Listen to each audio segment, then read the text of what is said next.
तो इनका पीसीसी का प्रेसिडेंट इन्हों आरएसएस से आए, मेरी बात यकीन करो आप, मैं जिम्मेदारी के साथ कह रहा हूं, इन्हों आरएसएस से आया, ये पीसीसी का प्रेसिडेंट। इसकी शुरुआत आरएसएस से हुई, इसकी जिंदगी जब तक रहेगी आरएसएस में ही रहेगा।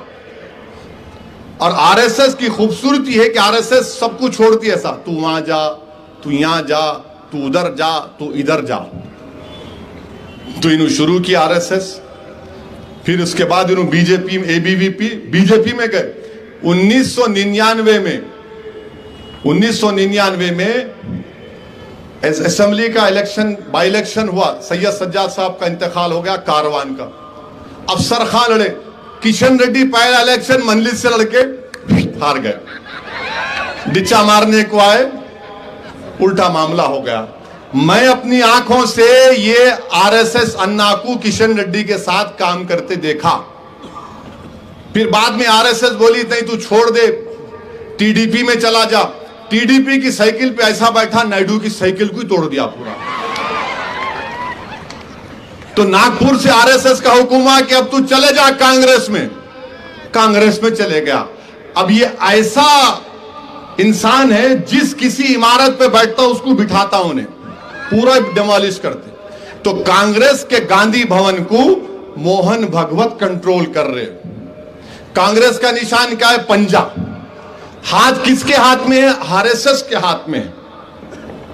और ये हमको बोलता है, क्या बोलता है?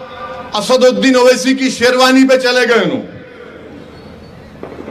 हमारी शेरवानी पे आ गए उन्होंने।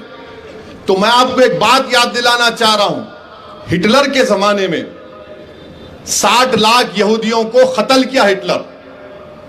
हम उसकी मजम्मत करते हैं, गैस चेंबर में भी डाला, उनको कैद खाने में डाला, 60 लाख यहूदी मर गए। मगर मरे एकदम नहीं। हिटलर क्या किया? पहले जितने यहूदियों के बड़े बड़े सियासी कायदीन थे उनके कपड़ों पर पहले हमला करता था हिटलर। ये तारीख है। ये इनके कपड़े देखो, यहूदियों के कैसे कपड़े हैं, गंदे कपड़े हैं। इनके कपड़े देखो, इनके कपड़े देखो। उसके बाद क्रिस्टल नाक मूवमेंट हुआ, पिक्चरें बनाई गई यहूदियों के खिलाफ। उसके बाद 60 लाख यहूदी मारे गए। तो ये शख्स भी अब जब कपड़े पे हमला करना शुरू किया, वो हिटलर की तारीख को दोहरा रहा है। ये आरएसएस अन्ना, पहले कपड़े पे हमला करो, उसके बाद क्रिस्टल नाक का मूवमेंट होगा, उसके बाद फिजिकली इनको हार्म करो। इसकी जहनियत, नफरत इसके जबान पे आ ही गई। तो उसको असदुद्दीन ओवैसी से नफरत तो दिखा रहा है, मगर नफरत है हर शेरवानी, कुर्ता पैजामा, टोपी और दाढ़ी रखने वाले से। इसको नफरत जबान पे अल्लाह ला ही दिया, अल्लाह इसको एक्सपोज कर दिया। असदुद्दीन ओवैसी को नहीं इसने कहा, बल्कि आप तमाम को इसने पैगाम दिया कि जैसा हिटलर ने पहले जबान से कपड़ों पर हमला किया, उसके बाद जिस्मानी हमले शुरू हुए। अब क्या भारत में ट्रेनों में दाढ़ी देखकर गोली नहीं मारी जा रही है? देखा नहीं आपने जयपुर के एक्सप्रेस में रेलवे प्रोटेक्शन का ऑफिसर नाम पूछ के गोली मार दिया 3 लोगों को। दाढ़ी रखने पर नहीं मारा जाता, सर पे टोपी पहनने वालों को नहीं मारा जाता, बुर्खा पहनने वालों को नहीं मारा जाता, गाली नहीं दी जाती, गोश्त का कारोबार करने को मारने वालों को पीटा नहीं जाता। ये उसी पूरा सिलसिले की एक कड़ी है। ये चाहिए है कांग्रेस तेलंगाना में आज। इसकी जबान से जो निकलता है असदुद्दीन ओवैसी के बारे में, वो आप तमाम तक मैं पहुंचा रहा हूं, वही उसकी इरादे हैं। यह है असल खेल आरएसएस का, यह है असल खेल कांग्रेस का। आप अंदाजा लगा लो, मेरी बात का यकीन करो आप खुदा के लिए, इसके दिल में नफरत भरी हुई है, इसीलिए ये इस तरह की वाहियात बातें करता है। और शेरवानी पे जब तुम आ गए, आरएसएस अन्ना, शेरवानी का दूसरा नाम परेशानी भी है। इंदिरा गांधी दारुस्सलाम को आई थी शिवशंकर साहब के इलेक्शन के लिए, इंदिरा गांधी शेरवानी पहनने वाले मेरे कायद सालार के बाजू बैठी थी आरएसएस अन्ना।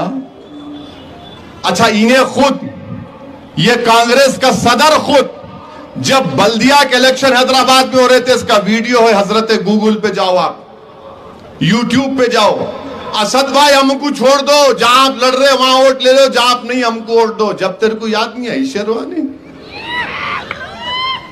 आपको जब याद नहीं आया, मेरे भाई ये इनका मसला है, एहतियात करिए इन लोगों से। अभी इख्तिदार में नहीं है तो ये काम कर रहे हैं, इनकी जबान इनके नापाक अज़ाइम को बयान कर रही है, इनकी जबान, इनकी सोच आपको बोल रही है कि ये मुस्तकबिल में हमको परेशान और तबाह और बर्बाद भी कर सकते हैं।